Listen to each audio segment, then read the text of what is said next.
और आगे बढ़ता है और तभी पानी के अंदर से वो मॉन्स्टर निकलती है जो कि बहुत ही सुंदर लेडी होती है। उसकी सुंदरता देखकर बियोवुल्फ पूरी तरह से मंत्रमुग्ध हो जाता है। हालांकि बियोवुल्फ इसे मारना चाहता है लेकिन इसकी जादू की शक्तियों की वजह से वो उसे मार नहीं पाता।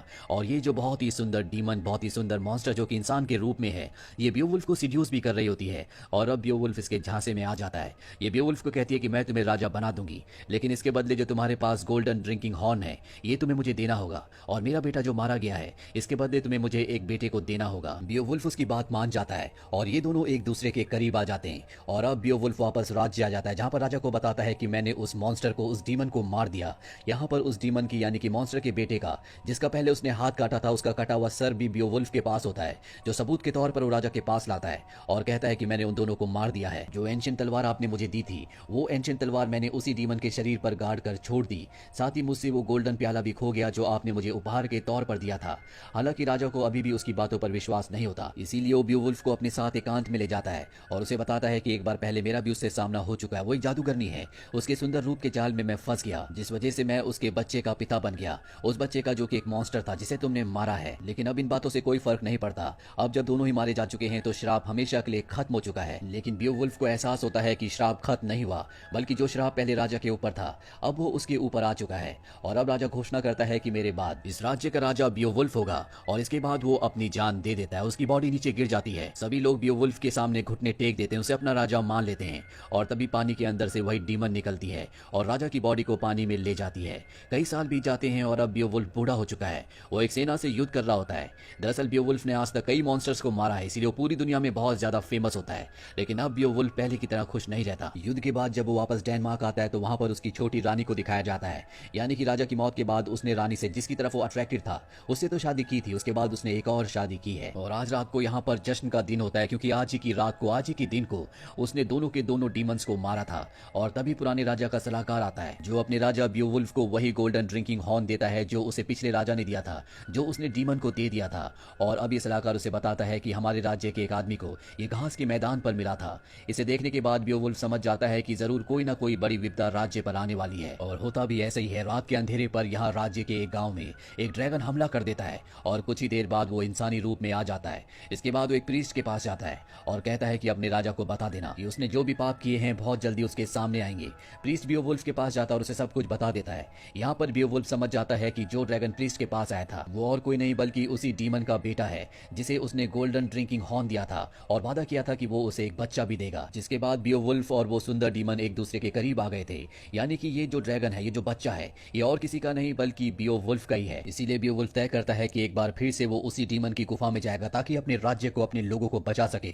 और अपने पुराने दोस्त के साथ, जिसके साथ वो पिछली बार गुफा के बाहर तक गया था, एक बार फिर से उसके साथ जाता है। और जब ये दोनों गुफा के बाहर पहुंच जाते हैं तो वो अपने दोस्त से कहता है कि अगर मुझे कुछ हो गया तो मेरे बाद तुम इस राज्य के राजा बनोगे। और अकेला ही वो गोल्डन हॉर्न लेकर अंदर पहुंच जाता है।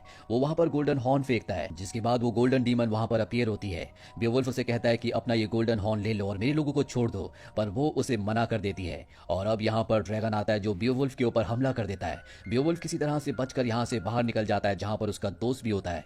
और ये दोनों के दोनों देखते हैं कि वो गोल्डन ड्रैगन अब उन्हीं के राज्य की तरफ जा रहा है। ये दोनों उसे रोकने के लिए घोड़े से उसका पीछा करते हैं। बियोवुल्फ अपनी कुल्हाड़ी से उस ड्रैगन पर हमला करता है। उस कुल्हाड़ी के साथ एक रस्सी भी बंधी होती है और बियोवुल्फ उससे लटक कर ऊपर हवा में उड़ना शुरू कर देता है। यहाँ पर जो राज्य के तीरंदाज होते हैं वो भी ड्रैगन को देख लेते हैं और उस पर तीर चलाना शुरू कर देते हैं। तभी बियोवुल्फ ड्रैगन की गर्दन के उस हिस्से को देख लेता है जो नाजुक होता है, जिसे भेदा जा सकता है। अब क्योंकि उसकी सेना यहाँ पर तीर चला रही होती है इसलिए वो रस्सी को काट कर नीचे कूद जाता है। ड्रैगन उसके लगभग सभी सैनिकों को मार देता है, चारों तरफ आग जला देता है। बियोवुल्फ एक ब्रिज पर जाता है और ड्रैगन के ऊपर कूद जाता है। ड्रैगन उसे अपनी पीठ से नीचे गिराना चाहता है, इसीलिए उसे पानी के अंदर ले जाता है जहां पर शिप का एक एंकर होता है। बियोवुल्फ उस एंकर को उसकी गर्दन पर फंसा देता है और एक बार फिर से बियोवुल्फ को लेकर वो ड्रैगन ऊपर आ जाता है। दरअसल वो ड्रैगन अब दोनों रानियों को भी मारना चाहता है, पर बियोवुल्फ बड़ी बहादुरी से उसके एक पंख को चीर देता है जिससे उसे उड़ने में परेशानी होती है। और अब वो ड्रैगन रानियों के सामने होता है। वो अपने मुंह से आग निकालकर उन्हें जलाने वाला होता है कि बियोवुल्फ उसकी गर्दन के उस हिस्से को चीर देता है जो नाजुक होता है, जिस वजह से आग उसके मुंह से नहीं बल्कि गर्दन से निकलती है। और इसके बाद बियोवुल्फ उसके दिल वाले हिस्से को चीर कर अपने हाथ से उसके दिल को बाहर निकाल देता है, जिससे वो ड्रैगन नीचे गिर जाता है। और नीचे गिरने के बाद वो इंसानी रूप में आ जाता है।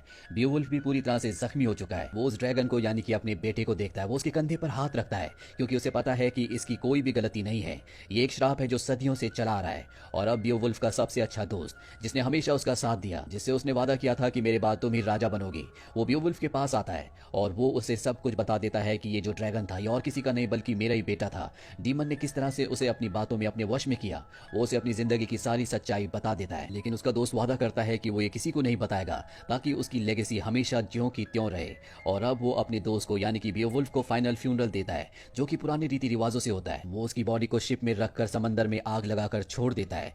दरअसल बियोवुल्फ के वादे के मुताबिक अब ये यहाँ का राजा है। और तभी इस नए राजा को रेत में वही गोल्डन ड्रिंकिंग हॉर्न दिखता है जो बियोवुल्फ को पुराने राजा ने दिया था। और जब वो समंदर की तरफ देखता है तो वहां पर वही डीमन शिप के पास जाती है और वो बियोवुल्फ को आखिरी अलविदा करती है। और अब वो इस नए राजा की तरफ आना शुरू कर देती है। ये राजा भी उसकी खूबसूरती से अट्रैक्ट हो जाता है, उसकी तरफ पूरी तरह से मंत्रमुग्ध हो जाता है। यानी कि जो गलती सबसे पहले राजा ने की थी उसके बाद बियोवुल्फ ने की थी, अब ये भी वही गलती करने वाला है। यानी कि श्राप अब कभी खत्म नहीं होगा। तो ये थी पूरी कहानी फिल्म बियोवुल्फ की। ये फिल्म ईयर 2007 में रिलीज हुई थी। IMDb पर इसकी रेटिंग है 6.7। उम्मीद करते हैं कि ये कहानी आपको पसंद आई हो।